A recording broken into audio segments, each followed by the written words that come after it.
request regarding vegan grocery shopping, and I recorded another video, but it was way too long, so I'm going to speak quickly. I apologize to kind of power through this one. Please keep in mind that any of the advice and insight that I'm giving has to do with the fact that I am just shopping for me, for one person, and I'm in Southern California, which may or may not have an impact as to what is available to me or what might not be available to you. So please keep that in mind. I don't know how, imperative it is, but anyway, let's roll. There is a myth that has scared everyone into believing that eating vegan is more expensive than eating omni. In fact, some people think that just the cost alone is enough to make them not want to be vegan, and let me squash that right now, because it's false. One thing you need to think about is cost offset. For example, we'll use me for an example, right? I used to eat, like most, omnivorous people, I would eat kind of a lot of fast food. So take into consideration the amount of money that you are or were spending on fast food that you're not going to be spending on fast food anymore, and you just move that over to your groceries, and it's pretty much a wash. That's how I've found it work for me. Yes, so let's jump into it. One of the best places to go for fruits and vegetables and beans and grains is your local farmer's market.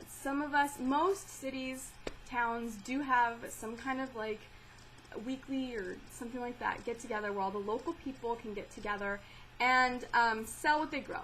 So that's a really great way to support your local, your fellow members of your community. Also a great way to get some good organic fruits and vegetables reasonably priced.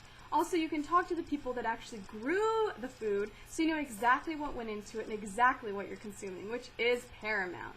Fantastic.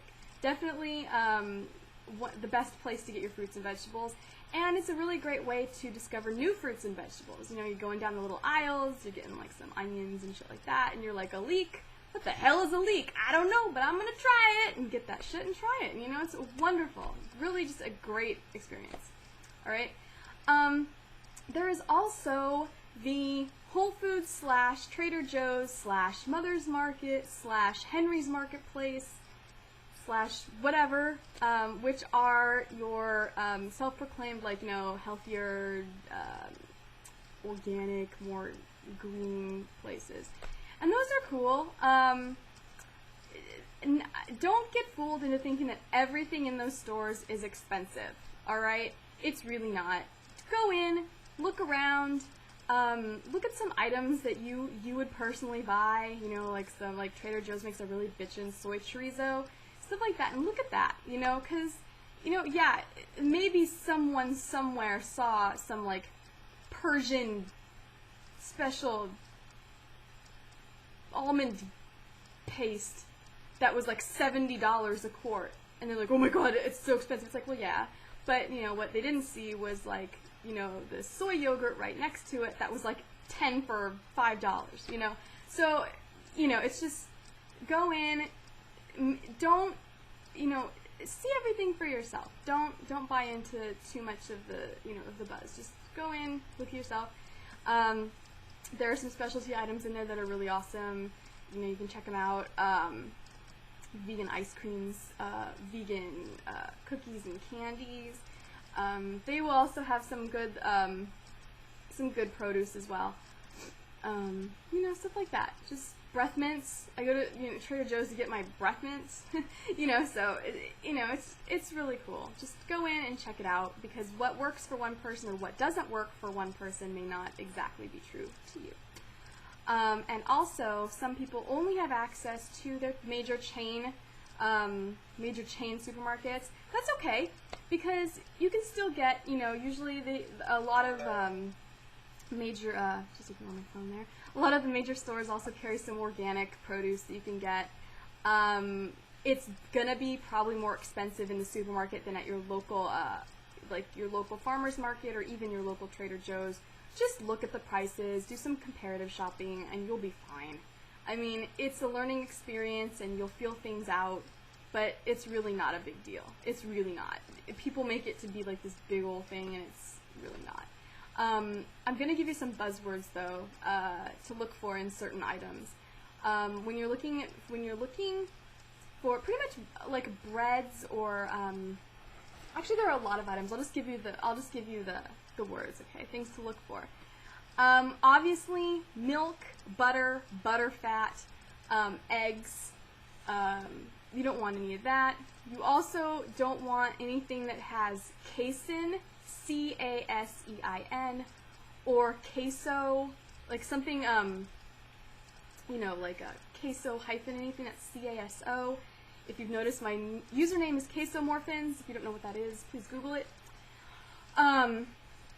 Also, whey, W-H-E-Y. That is, you know, it's dairy derived, so you don't want that. Okay, and same with casein and queso, you don't want that. That's dairy derived as well.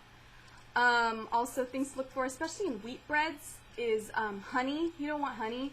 You can always kind of go with like a whole grain bread. They tend to be a little better. But my personal opinion is that they're a little drier, so they make good toast. They make like bitchin' toast. But you know, stuff, you know, so just like, and white breads, I don't really eat a lot of white bread, so I imagine there might be some eggs and stuff in there, so just, you know, read. Also, for juices and anything that's could be colored, like, watch out for carmine, which is, as we know, the extract of the cochineal beetle, I think is how it's pronounced. It's this female beetle, and they smush them up, and the goo that comes out of them is what they use to color things red and pink. I noticed that a brand that's guilty of using carmine as a colorant is Kern's Nectar, so I would just stay away from that. Also, that's found in a lot of makeups as well, but anyway. And I think that's kind of all that is really popping to mind. There are a lot of accidental vegan foods, which is pretty much just a food that wasn't really meant to be vegan, but happens to be due to the lack of dairy and egg and animal byproducts in it. A couple of those are like Triscuits. Most of the Triscuits, you do need to read. You really do need to, like, obviously like the Parmesan Festival or whatever, it has cheese in it. But, you know, a lot of the Triscuits are vegan. They're water crackers made by like anyone are typically vegan, and while they are bland on their own, they're perfect if you want to put on some vegan like peanut butter or vegan cream cheese or just like some like hummus, something like that. It's a great snack, wonderful and healthy. Let's see, there are several brands of salad dressing that have like Kraft Catalina. You know, you just go in the aisles, read the backs of things, and you'll learn. I mean, I really can't give you a golden ticket on this one. It's individual. It does depend on what's available to you, and your own, you know, your own cunning and wit. I mean, it's super easy, definitely doable. But I really don't know how helpful I've been, because it seems like I've just been saying a lot of this, but. But I hope I was a little helpful. I'm going to link on my down bar to a couple of websites. One is pretty much how to be vegan on $3.33 a day. So it's definitely worth checking out.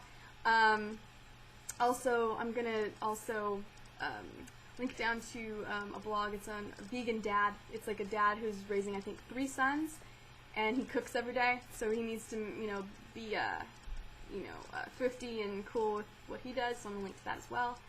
And if I think of anything else, I will add that downstairs as well. So please, if you've, you know, dealt with me, my my droning voice for this past 9 minutes, then please check out those links. They're definitely worth looking at. So I hope I kind of helped. If I didn't, just ask a more specific question, or just say, Becky, you suck at this. You know, don't quit your day job, which I wasn't going to anyway. But anyway, yeah, so hope you all have a wonderful Sunday, and thanks for watching. Okay, I'll talk to you soon. Bye.